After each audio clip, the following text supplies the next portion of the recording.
తొమ్మిళ్ల project ద్వారా వేలాది ఎకరాలకు నీరు అందించాం. వేరే ప్రాంతం వాళ్ళు అలంపూర్ గద్వాలకి వలస వచ్చే విధంగా బీఆర్ఎస్ ప్రభుత్వ హయాంలో చేశాం. ఇప్పుడిప్పుడే పచ్చబడిన పొలాల్లో కాంగ్రెస్ ప్రభుత్వం మళ్లీ పరిశ్రమలు ఏర్పాటు చేసేందుకు ప్రయత్నం చేయడం సరికాదు. రైతులకు బేడీలు వేసి జైలుకు తీసుకుపోవడం దుర్మార్గం.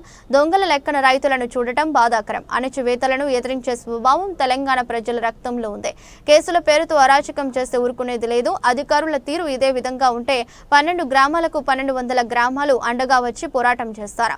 డ్యూటీలో ఉన్న జైలర్ని కూడా కేసులో పెట్టారు. పొలాల వద్ద వ్యవసాయ పనులు చేసుకుంటున్న రైతులను పట్టుకొచ్చి కేసులు పెట్టారు.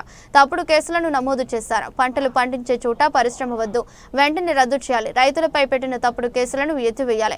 మేము అధికారంలో ఉన్నప్పుడు ప్రజా వ్యతిరేకంగా పోలేదు. ప్రజలు వ్యతిరేకిస్తేనే సమీక్షించి వాళ్ళ డిమాండ్కు అనుగుణంగా నిర్ణయాలు మార్పు చేశాం. జోగులాంబ గద్వాల జిల్లా రాజోలి మండలం ధన్వాడలో ఇథనాల్ పరిశ్రమ ఏర్పాటును వ్యతిరేకిస్తూ ఆందోళన చేసి బుధవారం జైలుకు వెళ్లి నేడు మహబూబానగర్ జిల్లా జైలు నుంచి విడుదలైన సందర్భంగా జైలు వద్ద వారిని కలిసి పరామర్శించిన అనంతరం మీడియాతో వారు మాజీ శ్రీనివాస్ గౌడ్ మాట్లాడారు.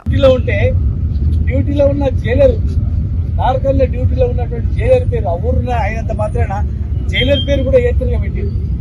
అక్కడ లేకపోయినా ఆయనను ఏతులుగా పెట్టిండ్రు. ఆడ లేని వాళ్ళను ఎట్లయినా ఇచ్చిండ్రు. దొరికిన వాళ్ళను చిన్న చిన్న పిల్లలు సేన్ల కాడుకొని పట్టుకొచ్చి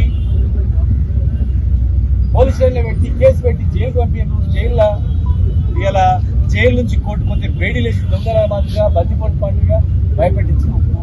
తెలంగాణ గడ్డ అన్యాయాన్ని ఎదిరిస్తుంది. అణచివేతలకు ఎప్పుడు కూడా భయపడదు. తెలంగాణ రక్తంలోనే ఉంది. నడిగడ్డ అసలు భయపడదు.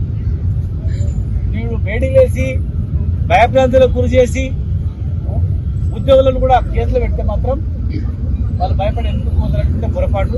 ప్రభుత్వం వెంటనే స్పందించాలి. ఇథనాల్ ఫ్యాక్టరీ వెంటనే రద్దు చేయాలి. కేసులు మొత్తం కొట్టేయాలి. కేసుల పేరు మీద అరాచకం చేస్తే బాగుండదు. ఆ 12 ఊర్లు కాదు, 1200 ఊర్లు, 2300 ఊర్లు కూడా వాళ్ళకి పద్ధతిగా ఉంటాయి. ప్రభుత్వం వెంటనే గతంలో వేరే జిల్లాలో కూడా రద్దు చేసి ఇథనాల్ ఫ్యాక్టరీ ప్రజలకు ఇక్కడ కూడా వేరే దగ్గర ఇవ్వండి, అభ్యంతరం వేరే దగ్గర ఇవ్వండి. ఇక్కడ పంటలు పండించుకొని చెమట రక్తము ఒడిసి దున్ని పంటలు పండించే రైతులు ఉన్నారు అక్కడ. అందుకే మేము భూమి కొని